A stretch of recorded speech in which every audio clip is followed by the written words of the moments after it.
Pursuit DC266. We'll go through all the boat systems first, and then I'll go through some of the engine stuff, and then we'll go through the Garmin after that. So entering the boat, I don't know if these are important to you, but these are just access panels to get to some valves, your vent, your 200 horsepower Yamahas, your flush system. If you've never had the Yamaha before, you just pull this off, hook the male hose to this female end.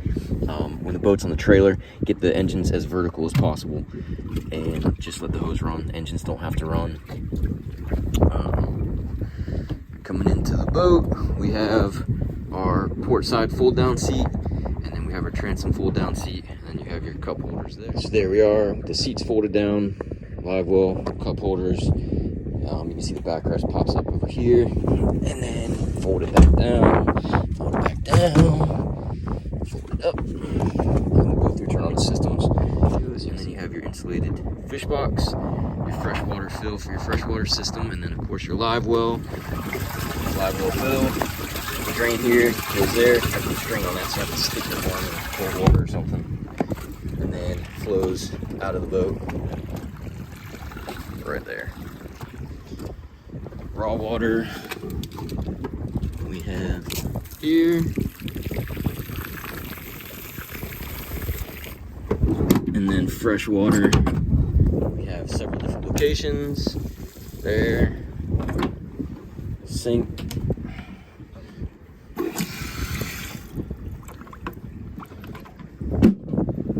in here,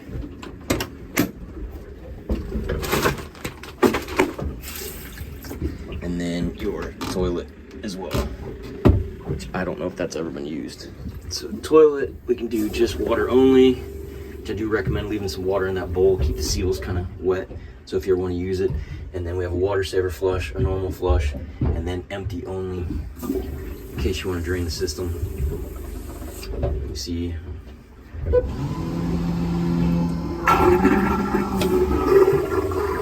everything works there.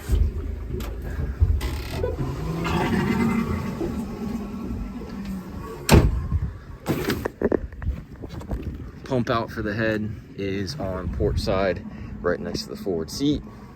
Your seats lift up front to back. They stay up for you if you want. Good stowage, both sides. And then here's that anchor locker.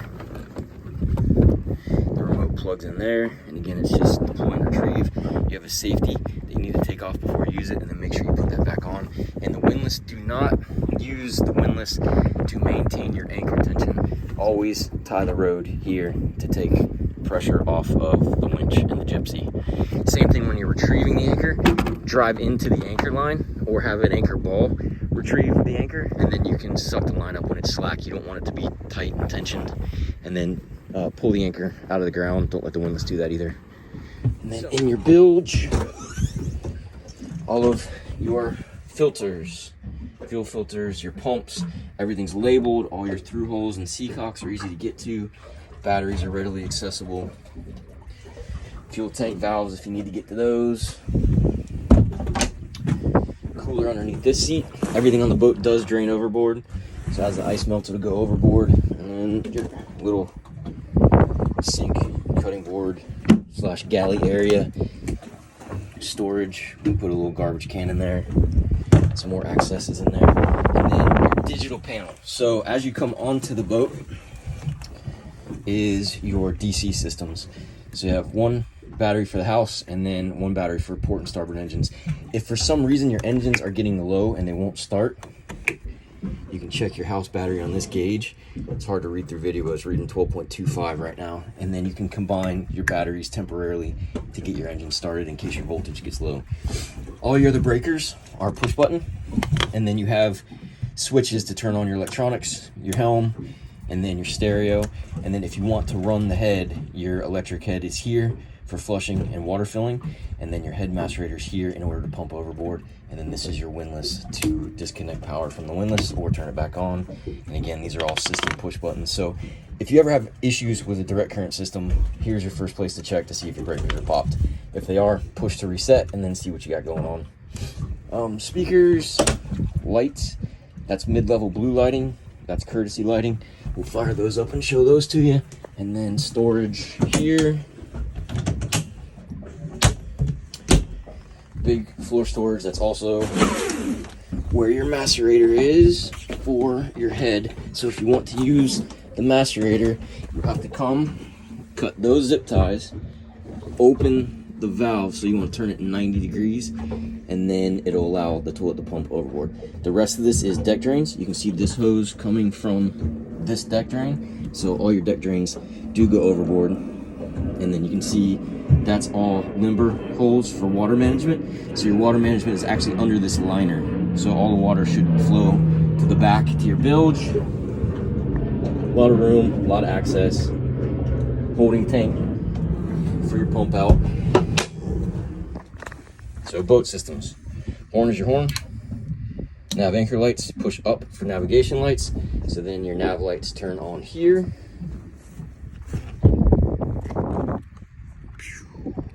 Red and green. And then also your anchor light lights up there, which when you're underway, you want that to be the highest point on the boat. We just pull it down for trailering purposes. Let's see if I can get up there and see it.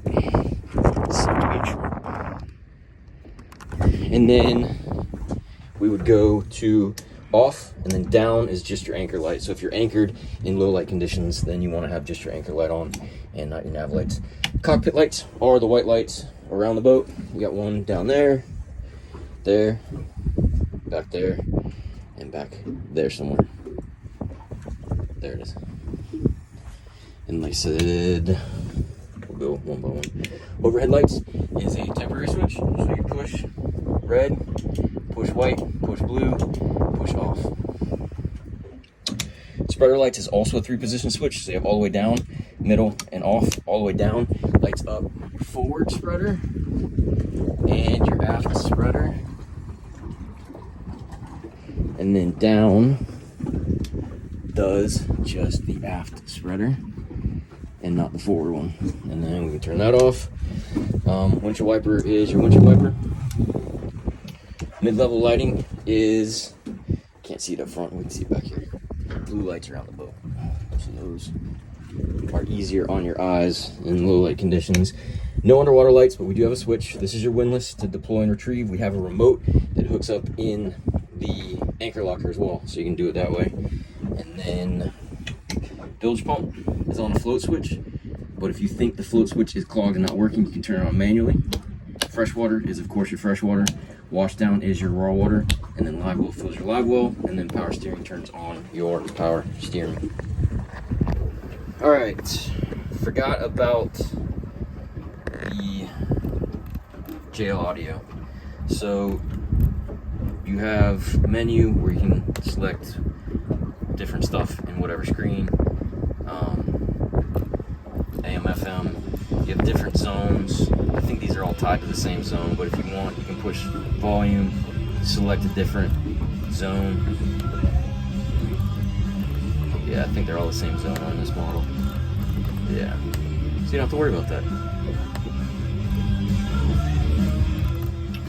And it is Bluetooth as well, so if you went back to your menu and you want to select a source, we can go to Bluetooth, and then you got to put it in Discover mode and find it on your phone, all that good stuff. It does have USB, which then you can plug in down here in this USB, and you have a 12 volt there. Trim tabs, we'll get up on plane and run those. So hopefully that covers most of the boat systems. Now we can get to the Yamaha end of things. So you have a key fob. I'll check and see if we have the spare key fob somewhere. But you can see these are your start stop. Power the system on and off. So I just turn it off. Your gauge turned off. Turn these off. So as you leave the boat, if you don't want someone to be able to come here and just turn the power back on, you have a key fob. And the key fob has lock and unlock. It's also a proximity. So if you come close to this panel, you can always just power up as long as you have the key on you. When you go to leave, you hit lock, and it's gonna lock, and you'll see the little red light flash. So that means somebody can't come and push the power if they don't have the key. And then you can come close and unlock as well. And then you have start and stop port, start and stop starboard. So you have to do them one at a time. So then we wanna make sure our engines are trimmed down, both engines trimmed here, engine gauge. So our engines are trimmed all the way, and then we can start, and they fire right up. They do have the telltale, so you know if the cooling system's working. For some reason they stop peeing, you might have an obstruction. A lot of times wasps like to build nests in there. So Yamaha gauge, pretty simple and straightforward.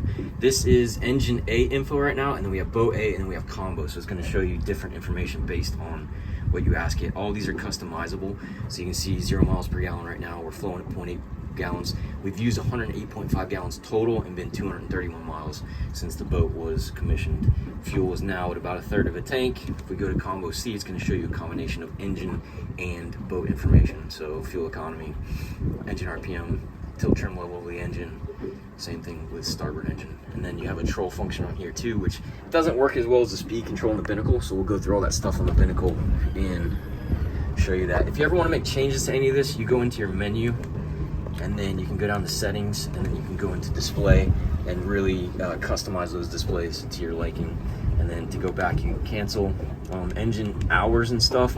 You get 2 through logs, and then you can go over to either trip or maintenance. Trip gives you the ability to reset stuff, so you can reset your fuel, because that gauge on this is a float gauge, so it only tells you where the fuel level is at that point in time, depending on the attitude of the boat. So it's not hugely reliable. If you do want to fill the tank and then reset this fuel burn is a very accurate measure of how much fuel you've used. And then again, trip distance we can reset, and then trip hours we can reset, and then total hours you cannot reset. We can see 22 hours on the engines. We did just perform the services as well, so everything's up to date there. And then to go back, you can either hit cancel or menu, go straight back to your gauge, go back to engine information. As you trim the engines up, you'll see the gauge goes up. Once you come out of the trim range and you get onto the tilt range, you'll see they start to flash yellow. So if you're going to be trailering, that's where I would recommend you trailer, is to where the engines are off the trim, unless you have engine stops to where it will protect the engines from bouncing up and down on the tilt trim rams. And as we trim down, which as you want to get started on plane, come all the way down. Once you get up and running, this boat likes to run probably between 3 and 4 bars of trim to give you your best fuel economy. So there's not a lot to that gauge. I mean, you can do a lot with it, but it's pretty simple information. You can also get that information overlaid on the Garmin if you go home and vessel. And no, they do not have the J1939 cable installed, so you cannot get that information on here. You can always add that if you want, but this is actually a little bit better. Oh, combo. All right, the binnacle.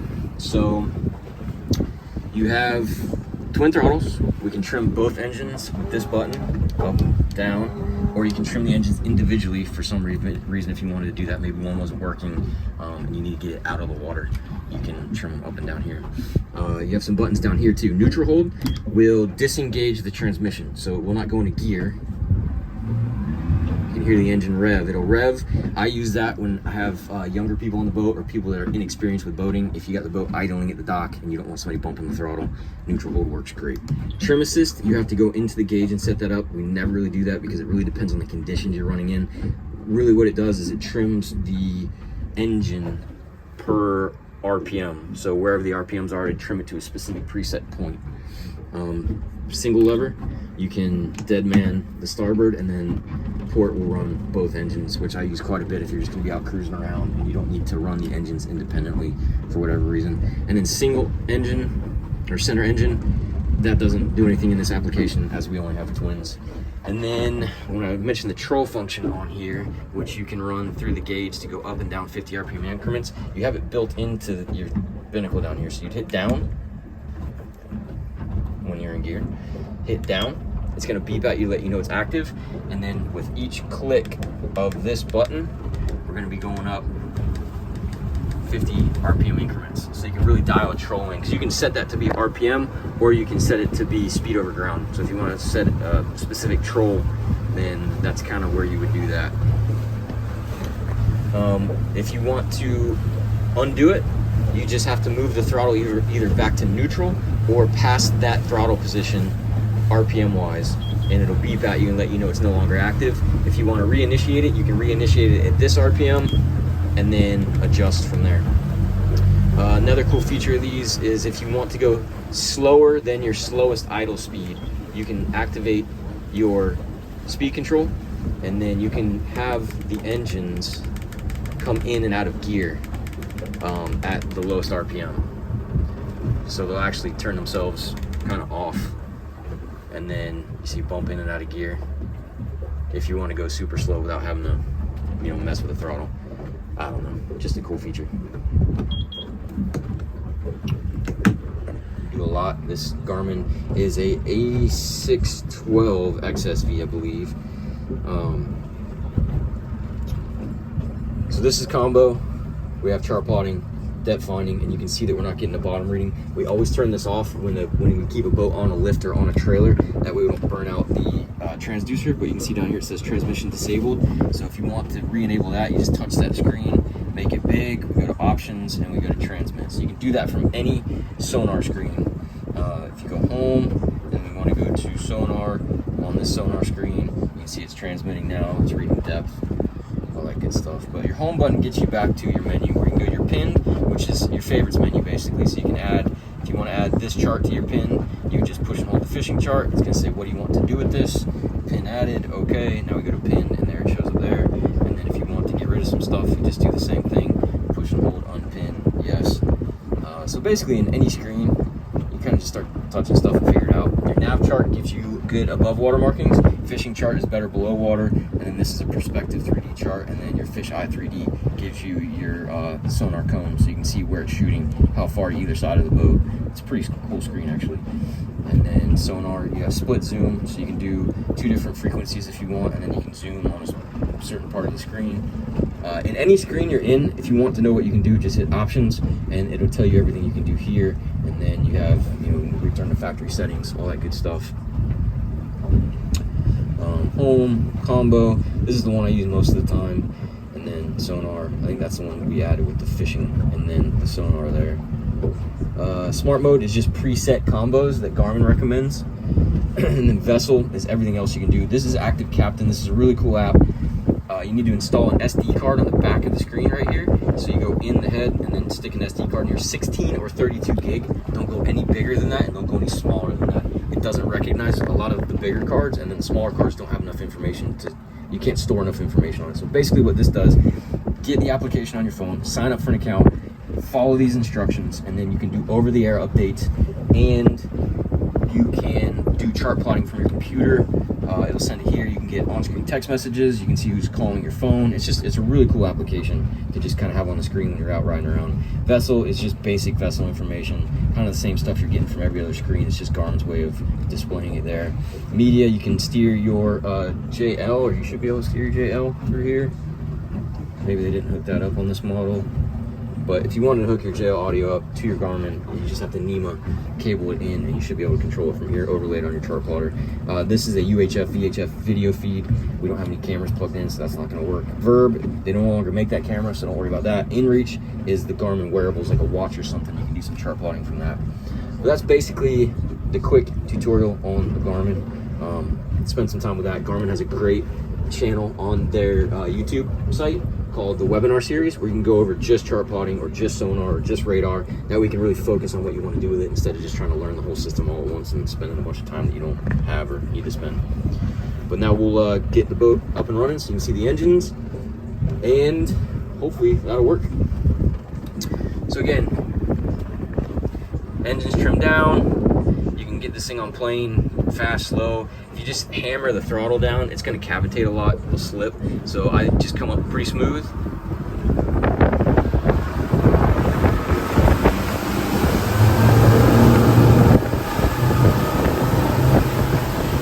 Boat has a ton of horsepower, so it gets up on plane pretty easy. Once you get up and running, like I said, trim the engines up about 3 bars is where it likes to run. And then if you need to fine tune either engines, you can use these little trims. So port, starboard, the center button doesn't do anything on a twin engine. And good running boat. See what kind of economy we're getting. 2.1 miles per gallon. And we're doing 33 miles an hour. So this boat should cruise anywhere mid-20s to low 30s getting about 2 miles per gallon, so hopefully that'll do well for you.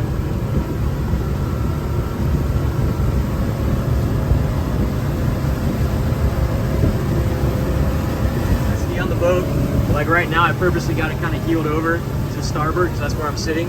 So if I want the port side to go down, I just push port down, you see your lights light up, and then the boat levels off. So kind of a fine-tuned adjustment. Again, not necessary. I recommend driving the boat, just trimming the engines, playing around with that first, and then you can start playing around with trim tabs and see what you need to get done. But if you have any questions, you know how to get a hold of me. Give me a call.